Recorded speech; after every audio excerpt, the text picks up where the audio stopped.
come to a remote village in the bamboo mountains of Anji with me. Of course, gotta take the high-speed rail, the most comfortable way to travel. Had to get another hour DD after the train, but look at these gorgeous foggy mountains. All the green you see on the mountains are bamboo, no trees. I'm staying at a minsu, which is pretty popular these days. It's usually rural farmer families who make these mini hotels as a way to generate income. Immediately found these brand new puppies. There are 9 of them. Most of the dogs in these villages are guard dogs that just roam around their family's property. The dogs are all unleashed and free to go where they want, but they all seem to stay around their own homes.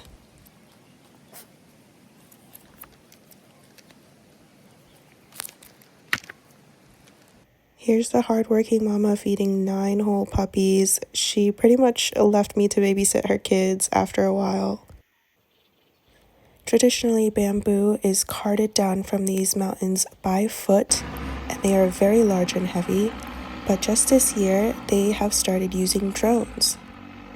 I was told it's usually a couple guys who get together and pool their money to buy one of these drones, and there are guys at the top of the mountain cutting down the bamboo, and one guy sitting there at the bottom of the mountain controlling the drone to make continuous trips to the top of the mountain to cart this heavy bamboo down. You can see that it's only bringing maybe 2 or 3 bamboo sticks down at a time because they are quite large and heavy. But this drone was continuously working hard all day long. The drone definitely had an audience. It was a bunch of elderly people and me. This isn't a special bamboo carrying drone. It is just a larger drone, so you can see it's very high-tech, low-tech. The bamboos are just simply hooked on. That's why the drone can drop them off without someone needing to go take them off the hook. I've noticed that China usually embraces technology and AI and immediately tries to find ways to use them in everyday life. China did pass a law that says you cannot be fired from your job because AI can now do your job, but I have noticed that China does not have the same intrinsic distrust of AI that we have in the States. For example, my cousin's favorite vlogger is an AI cat that goes on vacation. I love how slow and chill village life is here. Here's a compilation of some of the village dogs I saw. This one was right next door, and he eventually let me pet him.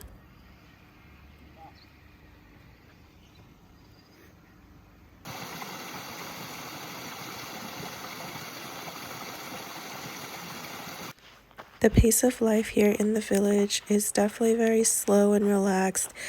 I saw a mostly older population. There's probably only about 20 some houses here total.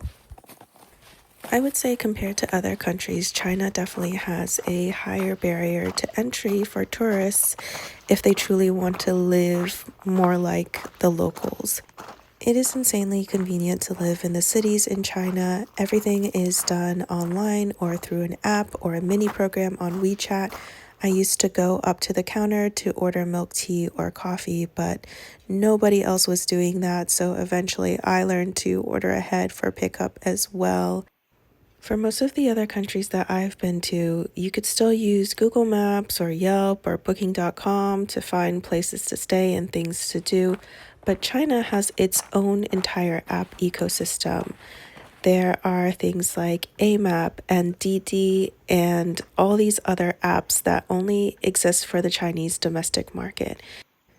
I would say one of the things the firewall has kept out are foreign businesses taking the place of domestic ones.